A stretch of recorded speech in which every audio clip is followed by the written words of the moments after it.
Իսկ դուք որպես ձեռքբերում այս 30 տարիների ընթացքում ինչ կնշեք։ Արցախի պատերազմում հաղթանակը Պետք է արձանագրել, որ Ղարաբաղի շարժումը ճակատագրական սխալ է եղել մեզ համար։ Այսօր հայոց արժանապատվության միջնաբերդի Շուշիի ազատագրման 16-րդ տարեդարձն է։ Եվ ես նախ եւ առաջ ուզում եմ բոլորիս շնորհավորել այդ դարակազմիկ եւ շրջադարձային հաղթանակի առիթով։ Շուշի մեկ դժբախտ, դժգույն քաղաք էր, մեզ պետք էր Շուշի։ Ամբողջ հայությունը կռվելու է անմնացող, ամեն ծառի, ամեն քարի, ամեն սանտիմետրի եւ ամեն միլիմետրի համար։ Հայաստանի Հանրապետությունը չի պատրաստվում պատերազմ վարել Լեռնային Ղարաբաղի համար։ Հնարավոր չէր պատերազմ կանգնեցնել կամ կանխել։ Հնարավոր չէր ուղղակի։ Կարող ենք կանխել պատերազմը, որի արդյունքում մենք կունենայինք այս նույն վիճակը,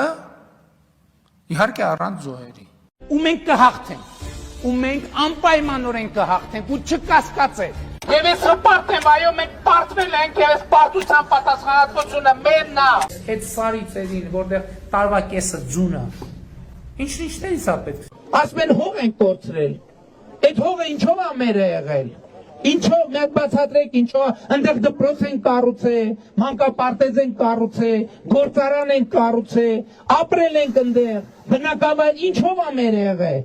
Մերը չի եղել, որ ասում են Ղարաբաղը մերն էր, այլևս մեր չի, սուտ է դա։ Առանց Արցախի չկա Հայաստան։ Լեռնային Ղարաբաղը միշտ եղել է Ադրբեջանի կազմում, եւ Հայաստանի Հանրապետությունը միշտ ճանաչել է Ադրբեջանի կազմում։ Արցախը պետք է ապրի, եւ Արցախը պետք է լինի ինքնորոշված, եւ Արցախը պետք է լինի անկախ,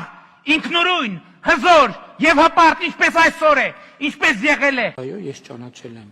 Ադրբեջանի տարածքային ամբողջականությունը եւ Ղարաբաղը Ադրբեջանի տարածքային ամբողջականության մեջ։ Нагорный Карабах не может и не будет никогда в составе Азербайджана. Это уже исключено. И это 100% факт.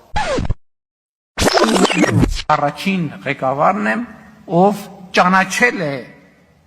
Լեռնային Ղարաբաղ Ադրբեջանի կազմում եւ ով ճանաչել է այդ տրամաբանությամբ Ադրբեջանի տարածքային ամբողջականությունը։